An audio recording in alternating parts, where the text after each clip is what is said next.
Today we're going to make banana nut muffins, and our nut is going to be pecans, and it's a very easy recipe to follow. And let me tell you all about it. Let's bake. Alright, so the first thing you want to do is preheat your oven to 325 degrees, and then we're going to begin. You're going to put in 3/4 cup sugar. Now when you are baking, it's important that you use level measurements, because every ingredient has a function in the recipe, and if you put too much or too little, you're not going to come out with the desired consistency. It's not going to rise the way it should, etc.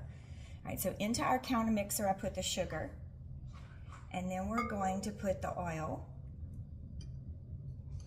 This is canola oil, and it's 1/2 cup. And then we're going to put in 2 eggs.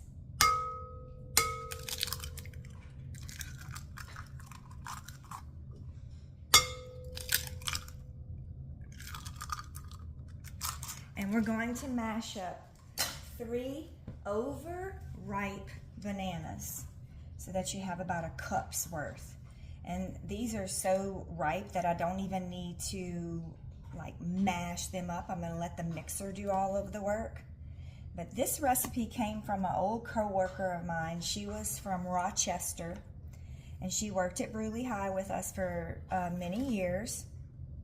And she married a Bruley guy, so that's how we got to meet her and be friends with her.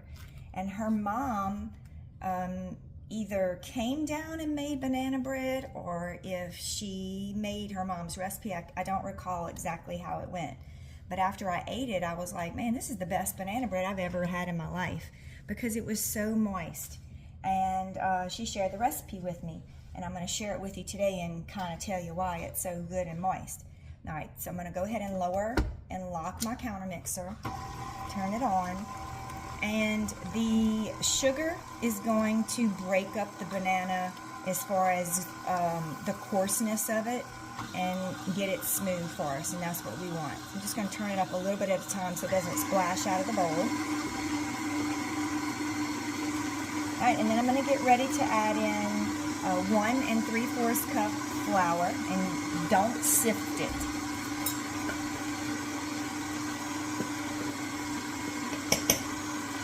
Turn this down a little bit so it doesn't throw it back in my face. Right, into the mixer, that was 3/4. And I'm using a butter knife with the back side, the flat side, to level off my ingredients. Into the mixer.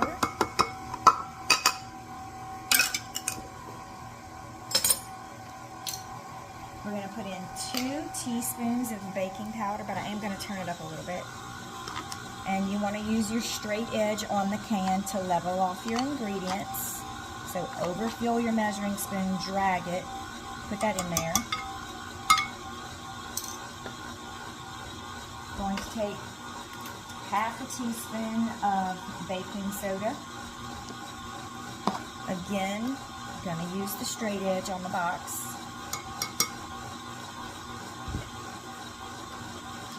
1/2 teaspoon of salt, and I'm not going to measure that out over the bowl, because sometimes when I'm measuring the salt over the bowl, it goes over, and you don't want to end up with too much salt. And then we're going to put in 1 teaspoon of cinnamon. It has taken me forever to use this big old jar of cinnamon, but I'm almost done with it. 1 teaspoon of cinnamon. I actually always put a little bit more because I like cinnamon. And then we're going to put in a splash of orange juice, but I'm going to turn it up a little bit. Now, from what she says, the trick to making these so fluffy and moist is by putting a splash of orange juice in it. So I'm going to let it go a little bit. I'm going to put a splash of orange juice, and then we're going to let this mix until the top and of the liquid becomes frothy. Now while that's going, I'm going to go ahead and rough chop my pecans.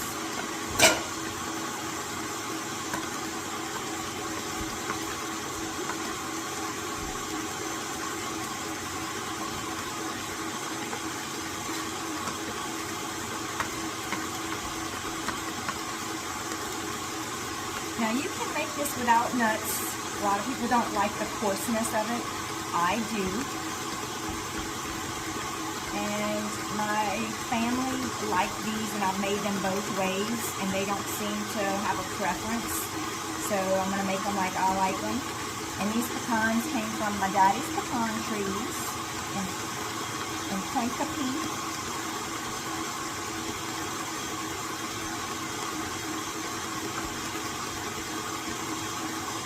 Alright, now once they are all chopped, you can tell that this is gotten very thick, but eventually in a second or so it's going to start forming a foam on the top of it, and that's the frothiness that you're supposed to be looking for.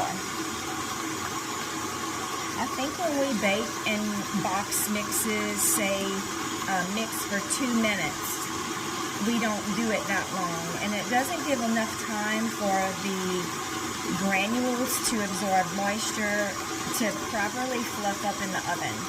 And so make sure that when you're baking that you whip or mix or beat whatever it is you're doing for the right amount of time. And turn it up another notch because it's really thick. And I may even put a little bit more orange juice in it, because that was probably just like a tablespoon or so.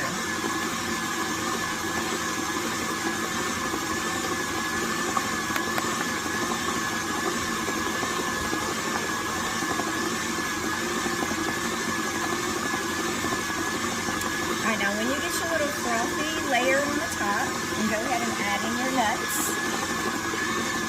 I'm going to turn it down though.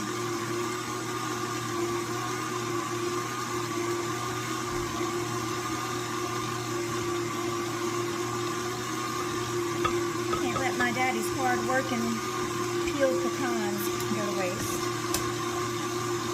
Alright, and then that's it.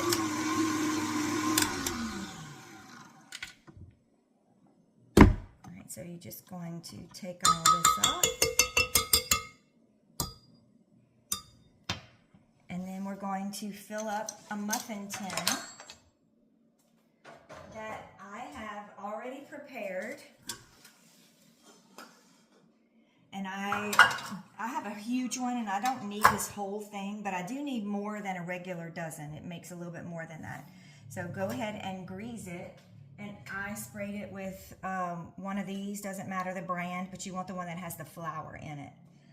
That's gonna make them easy to release from the baking tin. There is nothing more annoying to wash than a muffin pan. All right, so we're gonna fill these up. And make sure when you're filling them up that you do them with equal amounts of batter. That way when they are baking, they are all done at the same time, and that they don't puff over the edge. So you want to kind of stay low to the middle half of the thing. Don't come above the middle, way up. All right, so I'm going to go ahead and fill all these muffin spots and then pop them in the oven and bake them for about 12 to 13 minutes. Okay, so here is our pan all filled up, and we're going to bake them until they are firm. Here they are right out of the oven, and they baked for 22 minutes exactly.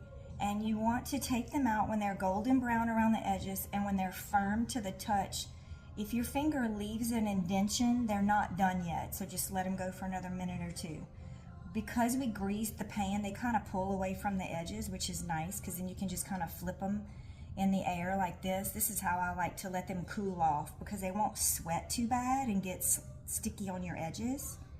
And that's coming out so easily because we sprayed the pan. So now let's give one a try. So we're gonna go ahead and just break one open. I'm gonna break one open for you. Ooh, this one's like right out of the oven too. And you can see that the inside is fully cooked, hot and steamy.